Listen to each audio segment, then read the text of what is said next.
En el mes de septiembre se dedica un día a reflexionar sobre el suicidio. Es el 10, pero en realidad pues no hay fecha que valga para hablar de un tema muy importante en cualquier momento, en cualquier mes, en cualquier día. Estamos hablando del suicidio y de los datos y las informaciones que se han dado a conocer precisamente con motivo de ese día que ha pasado y que, bueno, nos obliga a detenernos precisamente sobre este fenómeno, suicidio, salud mental, todo lo que involucra precisamente este tema. Gracias por estar aquí, bienvenidas y bienvenidos. Hemos invitado a Mario Luis Fuentes. Mario Luis es director de México Social, es un importante profesor investigador en la Facultad de Ciencias Políticas y Sociales de la UNAM. Ha estudiado, analizado el tema, ha publicado sobre el tema. Mario Luis, gracias por estar aquí en el programa. Gracias, Mario Luis. Y hemos invitado a Salvador Guerrero Chiprés, que es presidente del Consejo Ciudadano para la Seguridad y la Justicia en la Ciudad de México, un consejo que, bueno, si bien está en la capital de la República Mexicana, tiene un alcance también a nivel nacional y pues este es un tema. Salvador, gracias por estar aquí. Encantado de estar con usted, gracias. Gracias por estar en el programa. Y bueno, Mario Luis, efectivamente nos has compartido una serie de datos que te agradecemos mucho para la revisión global, los datos a nivel mundial, los datos a nivel regional, los datos a nivel México. ¿En dónde estamos parados con este tema del suicidio? Yo creo que en términos de mundo es uno, si no hay gran tema social. La realidad de que en el mundo, independientemente de países desarrollados o desarrollados, hay una enorme cantidad de gente, miles de gentes, millones de gentes que sufren, que sufren a tal punto de llegar al suicidio.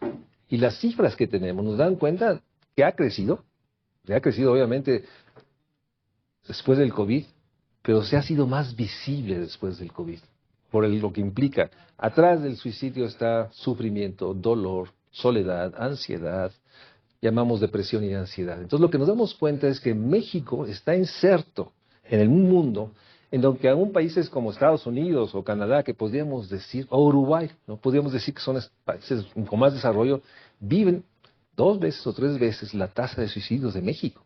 Entonces, hay algo atrás de esto, y déjame introducir el tema de las cifras. Obviamente la obsesión de las cifras del siglo XXI es real. Las cifras reportadas por INEGI, 8.273, que implica un incremento del 200%, son indicativas. Yo sospecho, como muchos, que hay muchos suicidios que no fueron registrados como tal en las actas de defunción. Esto es solo una dimensión, la magnitud, pero no nos explica el fenómeno. ¿Por qué? ¿Un subregistro de...? Un subregistro porque el dolor que implica... Porque se prefiere que no se registre que fue suicidio la muerte. Familia misma busca que no se registre porque implica desde sentimiento de culpa hasta una sensación terrible de omisión. Entonces, hay el estigma de tener un familiar suicida. Hay el estigma de saber que uno no pudo. Entonces hay un subregistro que se construye, y es a nivel mundial, en el cual estas cifras nos dan cuenta de algo mucho más mayor, pero también nos da cuenta de que el estigma es, ¿qué tienes? Un problema de salud mental. ¿Qué tienes? Estoy triste. No estás triste, estás deprimido, estás solo. Y eso nos habla de uno de los temas que sabemos, que hay una crisis, una pandemia de salud mental, que tiene su expresión más dura en el mundo, que es el suicidio, en el cual pues realmente no tenemos ni cifras confiables, solo la magnitud de que está creciendo y que no hay realmente las estructuras para prevenirlo, evitarlo, y la cifra o el promedio de cada persona que comete el suicidio, se dice que hay entre 10 o 20 intentos que no logró. Esto nos habla de esta soledad, de esta enorme sensación que no nos damos cuenta del sufrimiento del otro. Y probablemente es parte del estigma y la culpa. Y hay cifras que no podemos matizar, pero lo que está atrás es sufrimiento, enorme dolor, con el tema que, según los datos, lo que sabemos es que el principal instrumento de muerte que usan es envenenamiento y ahorcamiento. Pensar en el ahorcamiento te habla de la enorme angustia y sobre todo soledad, porque el lugar donde se comete es la casa. El grupo que lo hace es entre 15 y 29 años principalmente. México es la 4ª causa de muerte, después de accidentes, obviamente, de violencia. Bueno, COVID, accidentes, violencia. La 4ª es suicidios. Jóvenes que desisten. Lugares, Yucatán, ¿sí? Un lugar que diríamos que tenía bajas tasas de violencia, un lugar donde tenemos la mayor incidencia de suicidios. No Guanajuato, no Zacatecas. Esto nos habla de complejidad y la enorme precaución que debemos tener en buscar causas lineales. Es mucho más complejo de lo que nos damos cuenta. Sin duda complejo. Salvador Guerrero Chiprés, estamos sí frente a un tema que ustedes como especialistas en el consejo que presides, este Consejo Ciudadano, pues tienen contacto con personas que buscan ayuda, personas que pueden solicitar algún tipo de asistencia, etcétera. ¿Qué decir cuando llegan personas con esta circunstancia? Bueno, primero que nada, nosotros trabajamos sobre un conjunto de 22.729 reportes del 2020 a la fecha. Todos esos reportes, 22.729, todos ellos incluyen ideación, planeación y tentativa suicida. A eso se refiere, ese es el dato. ¿De qué año? Del 2020 a la fecha. De ese conjunto de datos, prácticamente el 27% tiene que ver específicamente con tentativas suicidas, personas que ya lo intentaron o están pensando en intentarlo. Entonces, lo que nosotros hacemos es dialogar con las personas. Tenemos un servicio 24/7 que supone la disposición para todo el público de todo el país de 117 psicólogas y psicólogos en 4 turnos, todos los días, incluidos sábado y domingo. Y ahí lo que planteamos es un tamizaje de riesgo inmediato, es decir, qué se puede hacer con una persona, cuál es la posibilidad de conversar con ella, mantener esa conversación y acudir a un expediente de auxilio inmediato. Hemos tenido una conversación de récord de 4 horas 40 minutos. Y digamos sesiones récords de atención, sean por Zoom, por WhatsApp, por teléfono o presenciales, 12 sesiones o las que quieran las personas. Y hablamos entonces de que el efecto de este modelo de atención ha contribuido a salvar prácticamente 6.130 vidas aproximadamente del 2020 a esta fecha. Hay que señalar que México efectivamente no es un país suicida en el conjunto de los países. Tiene menos de la tercera tasa por 100,000 de los suicidios que ocurren en Estados Unidos y una 20ª parte de los que ocurren en Lesoto, que es el país número 1 suicida. Y ciertamente Yucatán siempre está en el primero o segundo lugar, Chihuahua aparece alternativamente ahí, y la Ciudad de México, por ejemplo, aparece en el lugar número 29. Entonces, tenemos que entender si los datos que no son perfectos por necesidad, siempre hay un registro prácticamente en toda la incidencia, y del otro lado tenemos que, sobre todo, comprender nuestra posibilidad de acompañar a las personas para enfrentar esta situación. Y eso significa empatía, significa respeto, significa la posibilidad de establecer un puente de comunicación a pesar de que las personas de pronto interrumpan la propia comunicación. Después de que ya nos autorizaron a hablar con ellas por teléfono y el teléfono que les corresponde, pues tratamos de continuar esa conversación que se dirige precisamente al propósito de salvar vidas. Y ahí trabajamos con muchas otras instituciones, acabamos de firmar con las instituciones de salud a nivel federal, también local, con el Metro de la Ciudad de México, sí atendemos las personas en tentativa de suicida en el metro, y sí, ciertamente, estas que son alrededor del 2 o 3% de los reportes generales de suicidio que pueden ocurrir en el metro, como parte de quienes se arrojan ante un vehículo, transporte público o particular, también destacan ese mismo porcentaje. Por su significado más que por su número, quienes se arrojan al vacío, porque es mucho más visible que los suicidios, que son la enorme mayoría, que ocurren en espacios cerrados. Así que ahí está el Consejo Ciudadano también colaborando en esta tarea. Déjenme, María Luis, Salvador, hacer una pausa y regresamos. Y solo para agregar datos que CNN ha publicado en este mes de septiembre, precisamente con motivo de esta reflexión mundial, porque al final de cuentas es la invitación a una reflexión mundial de este tema. Más de 700,000 personas mueren por suicidio cada año, según la Organización Mundial de la Salud. En otras palabras, cada 40 segundos alguien en el mundo se quita la vida. Cada 40 segundos alguien en el mundo se quita la vida. Esta es una estadística aleccionadora, pues que nos lleva a reflexionar precisamente de la dimensión de lo que estamos hablando.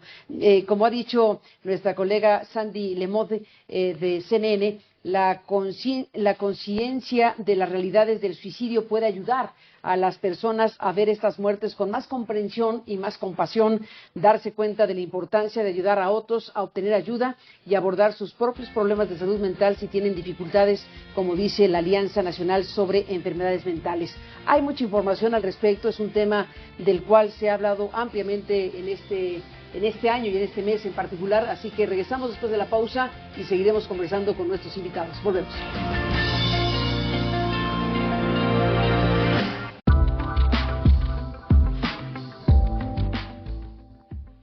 En la historia completa, Audie Cornish habla con los padres que enfrentan a los gigantes tecnológicos en la corte. They're showing kids not what they want to see, but what they can't look away from. I did not realize that she had the accounts that she had. ¿Quién tiene la culpa del lado oscuro de las redes sociales? Why do you think this falls on the companies? Products are explicitly designed to evade parental responsibility. I believe that she would still be here had they not pulled her in. La historia completa con Anderson Cooper, el domingo, en CNN. Ahora puedes acceder a cnn.com de forma rápida y directa con un solo clic. Si tienes un iPhone, abre Safari y escribe cnn.com. Una vez ahí, presiona el icono de compartir. Selecciona agregar a la pantalla de inicio. Dale un nombre y listo. Si tienes un teléfono Android, abre Chrome. Escribe cnn.com y presiona el icono del menú. Selecciona agregar a la pantalla inicial. El logo de CNN aparecerá como cualquier otra aplicación en tu teléfono. cnn.com. Soy Ione Molinares en Washington. Nacho Girón en Buenos Aires. Gustavo Valdés en Atlanta. Gabriela Frías en la Ciudad de México. José Levi en Jerusalén. Soy María Santana en Nueva York. Esta es la pantalla donde ocurre todo. Los instantes que pueden cambiar el mundo. Estos son los rostros que vemos. Las voces que empoderamos. Quién está en pantalla y quién detrás de ella. Este es el trabajo que continúa lo que somos hoy y lo que podemos ser. Allí es donde nuestra curiosidad nos puede llevar cuando la inclusión importa. Es por eso que tener más perspectivas nos hace más fuertes y así nuestra misión puede inspirar el futuro. Este es el periodismo que refleja el mundo en el que vivimos.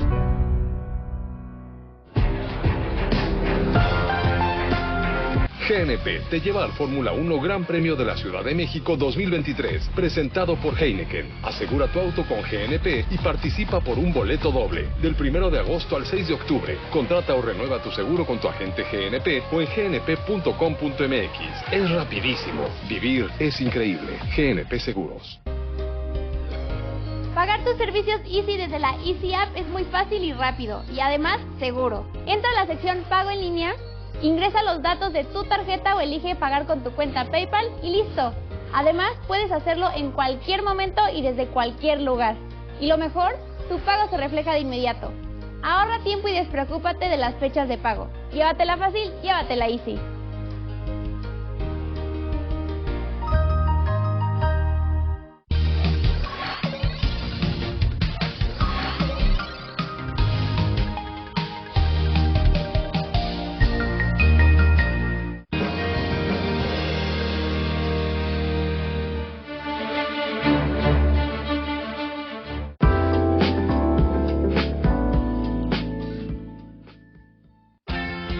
Estamos de regreso en esta conversación con María Luis Fuentes y con Salvador Guerrero Chiprés. Y bueno, hay servicios, vamos a estar poniendo en la pantalla de CNN algunos de los servicios en Estados Unidos y en México y en América Latina.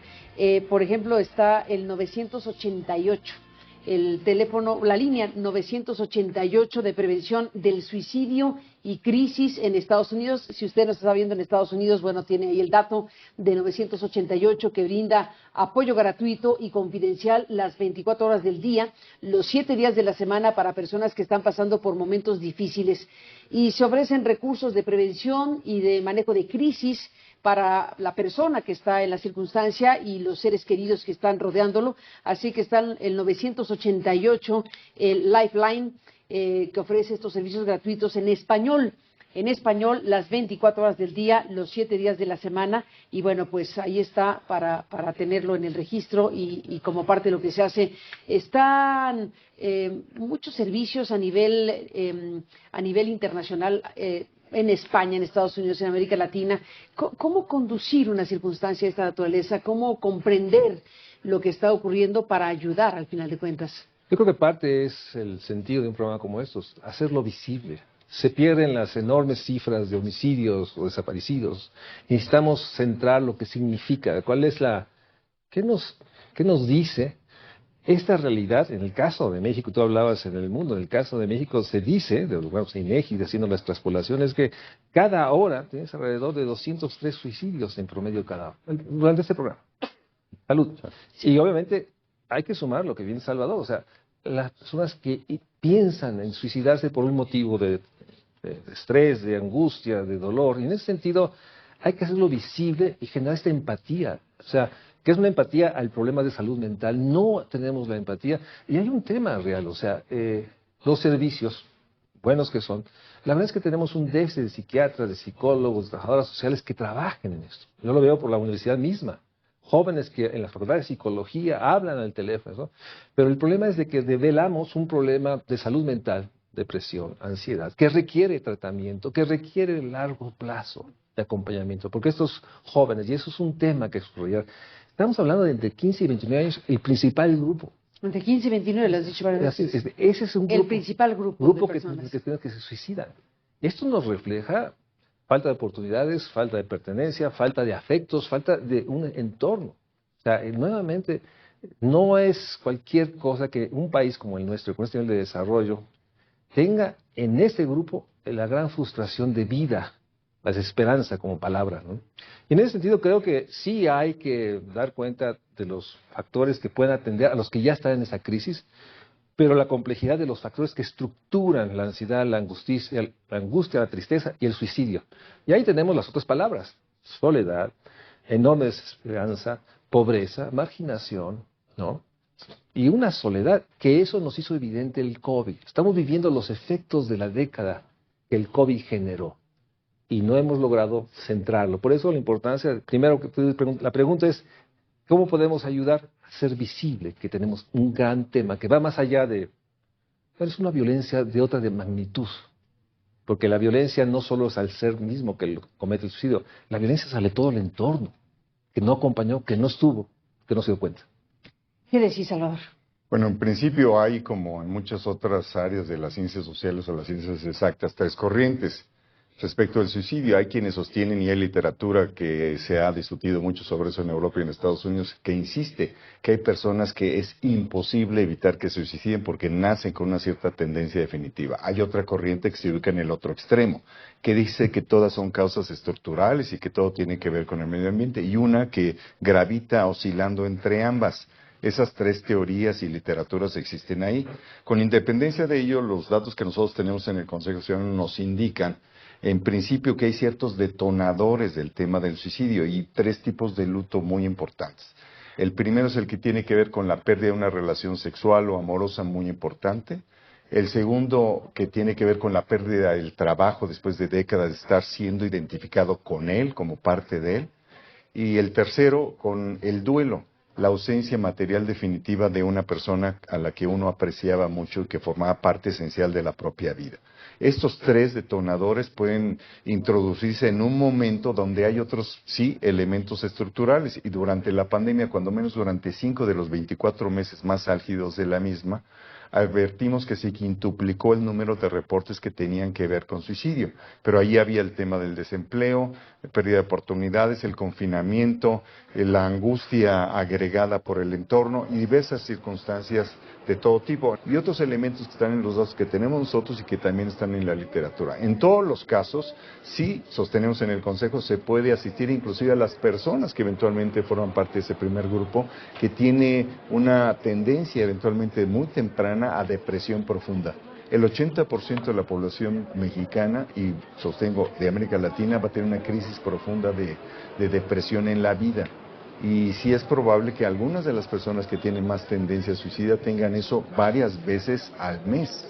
Así que estamos hablando de perfiles distintos y sí también de estructuras y de formas intermedias, matizadas, de caracterizar e interpretar los datos y la realidad. Pero en todos los casos decimos, no están solas, no están solos, nosotros les podemos ayudar. Ahí funciona permanentemente la atención especializada del Consejo. Déjenme, Salvador, María Luis, hacer una pausa y regresamos en esta conversación en la parte final.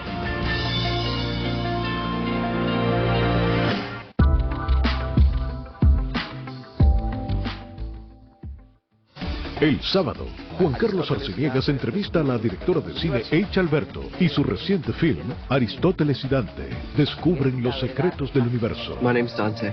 Hey, my name's Aristotle. Everyone calls me Ari. Lo que yo me enfoqué, me parece muy común en la comunidad de nosotros, es el amor. Una historia de amor fiel de minorías aquí plasmadas. El sábado, H. Alberto, en Showbiz. CNNenespañol.com, cada vez más incisivo. Conéctate con los reconocidos líderes de opinión de CNN. Sorpréndete con una variedad en el análisis profundo de los diversos temas de actualidad. Enriquece tu conocimiento con extraordinarios puntos de vista. Sé parte de la conversación con cnne.com/opinión. Soy Juan Carlos López, bienvenidos a Choque de Opiniones.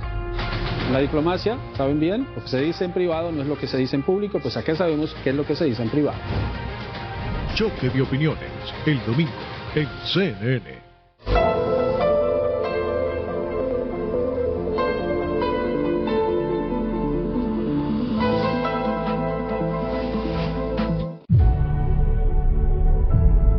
En Panorama Mundial recorremos el mundo en busca de los eventos que impactan nuestro entorno. Te llevamos la información más actual. Diseminamos lo que se discute en la web y redes sociales de forma organizada y verificada para entender lo que pasa y cómo nos afecta. Ven, acompáñame a entender el mundo a la velocidad en que los hechos ocurren. Tú eliges la plataforma. Panorama Mundial con Gabriela Frías. Es importante tener una perspectiva clara de lo que pasa en el mundo. Conocer los distintos ángulos de un solo hecho. En Perspectivas te llevamos a los lugares clave donde suceden las noticias.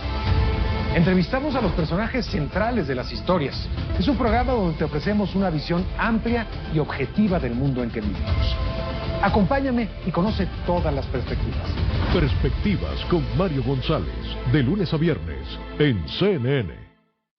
Café CNN es periodismo humano y aunque sea más entretenido, aunque a veces tengamos algunas entrevistas de entretenimiento o de deporte, no dejan de ser imparciales, que es lo más importante. Y cuando ocurra un momento histórico, una noticia de última hora, inmediatamente vaya a Café CNN a ver cómo estamos nosotros tratando esta noticia y sobre todo que la siga tanto en las redes sociales como en el programa. Café CNN, de lunes a viernes. Estamos de regreso, estamos sumándonos a esta reflexión mundial sobre la prevención del suicidio, pues en este mes de septiembre y en estos momentos hablando con nuestros invitados sobre el tema. Volvemos. ¿Ha cambiado la relación de pareja en los últimos 50 años? ¿Cuánto queda del amor de ayer? Cuando la conocí los primeros días, la convicción que tiene iba a ser una buena mujer para tener al lado. Porque no miramos quién gana más ni quién gana menos, todo para la casa. La relación de familia tiene conductas específicas para nutrirla y la relación de pareja es distinta a la relación de familia. Reflexiones con Don Francisco, el domingo en CNN. Como ustedes pueden ver, no se visualiza en este punto, sino los techos de las casas. Son ríos que se desbordaron completamente y que tienen incomunicadas a esta, la comunidad de Arcadia, pero a muchas otras comunidades aquí cerca. Soy Pau Mosquera en Amizmiz, Marruecos. Somos CNN.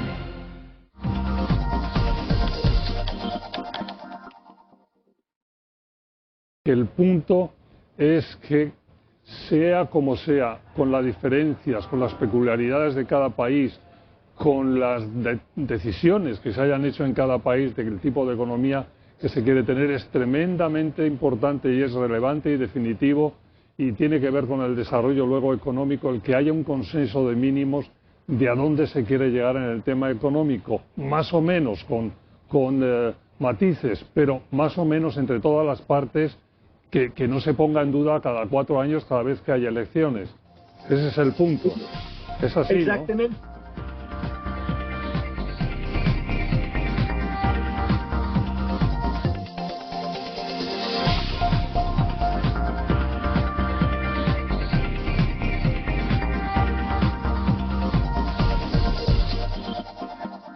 En solo 3 minutos, conoce las respuestas a la pregunta audaz que Wendy Guerra le hace a los personajes más relevantes y enigmáticos de las artes.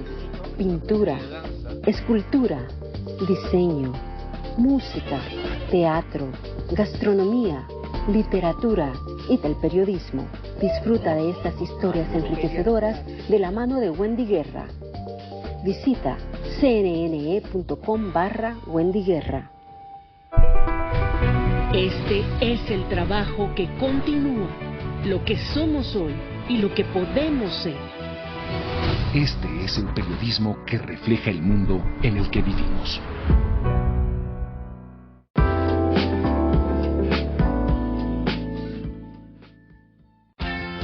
Bueno, estamos en la parte final. Gracias a los dos por estar en el programa. Y bueno, se nos acaba el tiempo, pero al final estamos frente a este, yo digo septiembre o cualquier mes, para reflexionar y, como dice el día establecido, para prevenir el suicidio. ¿Y cómo se logra esto? ¿Qué tipo de cosas se deben hacer desde la familia, desde la sociedad, desde el gobierno, desde las leyes? ¿Desde qué? ¿Desde dónde? Primero déjame tomar, porque lo dijo Salvador, lo dijo bien. Sí hay un detonante de esta ideación de suicidio, que es un dolor profundo, la falta del duelo. La falta del duelo. Y en ese sentido, después de la época COVID, que hubo realmente restricción al duelo, todas estas imágenes que tenemos que no te dejaban acercar a los panteones, etcétera, más el tema que hay que vincular de toda la gente que vive este duelo pendiente de las desapariciones. Obviamente es una gran población de las víctimas negras que está viviendo sin el duelo, que seguramente ante la desesperación de no saber la verdad, no justicia, la verdad, ¿dónde está? Obviamente es una población que debería, ahora dentro de los deberes, tener una acción inmediata de acompañamiento a las víctimas de las violencias, y eso está sido ajeno. Hablamos de la persona que está homicida del cadáver, pero no de los huérfanos, no de las viudas, no de los parientes, no del abuelo que perdió a su nieto. Ese mundo social, ese mundo requiere un reconocimiento del enorme detonante, usando la palabra de Salvador, de una sensación de tristeza, frustración, enojo, que obviamente puede llevar al suicidio. Entonces, primero hay que reconocer que estas cifras de desapariciones, de cadáveres en los CEMEFOS, de los que pierden un ser querido, amigos, tíos, sobrinos, etcétera, que ven la pérdida, son sin duda una población que debería actuar. Algo que no tenemos suficientes estructuras. Qué bueno que tenemos este servicio telefónico, no es suficiente, porque además está concentrado en algunas partes. Uno de los grandes déficits de lo que hay que hacer es construir un gran brazo de salud mental en todo el sistema de salud. Pero ahí está el otro tema, que es ¿dónde se puede estar? El otro espacio son las escuelas. Escuelas equipadas con grupos que puedan detectar por qué dejó de venir este niño, por qué este niño se ve que antes estaba muy alegre, ¿no? Falta una estructura de trabajos, o sea, en las escuelas que detecten y avisen a los servicios especializados. Parte de esto es reconocer que tenemos un grave problema de ese tipo. Sin duda, pues nos vamos, Salvador, queda poco tiempo. Brevemente, ¿con qué te despides? Bueno, básicamente que sí podemos contribuir a identificar, hacer las preguntas y esperar las respuestas adecuadas y acompañar. Aquí es central reconocer que cuando una persona dice me quiero quitar la vida, no quiero vivir, está enviando una alerta roja, no es simplemente una frase enviada al vacío para llamar la atención y hay que atenderle. Y también encontrar que hay una oportunidad para la política pública de asumir que esto tiene que ser prioritario a nivel nacional. La pandemia contribuyó a exhibir esa necesidad. El Consejo Ciudadano ha colaborado, inclusive con el gobierno federal y local, al respecto, y nosotros queremos sustentar la idea que esto debería ser parte central de la agenda política de todos los actores, y no aparece ahí. Aparecen otros elementos, que sí cómo se distribuyen las proporciones de poder entre unos y otros, y no de cómo se ayuda a la población a que sea beneficiaria de una política pública, en este caso de carácter psicoemocional. Pues a los dos, gracias por estar aquí para ayudar a esto, a reflexionar, a pensar y a prevenir en su medida precisamente este tema. Gracias, Manuel Luis, por estar en el programa, Carmen. Y gracias, Salvador Guerrero Chiprés, a los dos por estar en el programa y a usted que nos permitió acompañarle en este programa en esta noche. Hasta mañana. Hasta luego.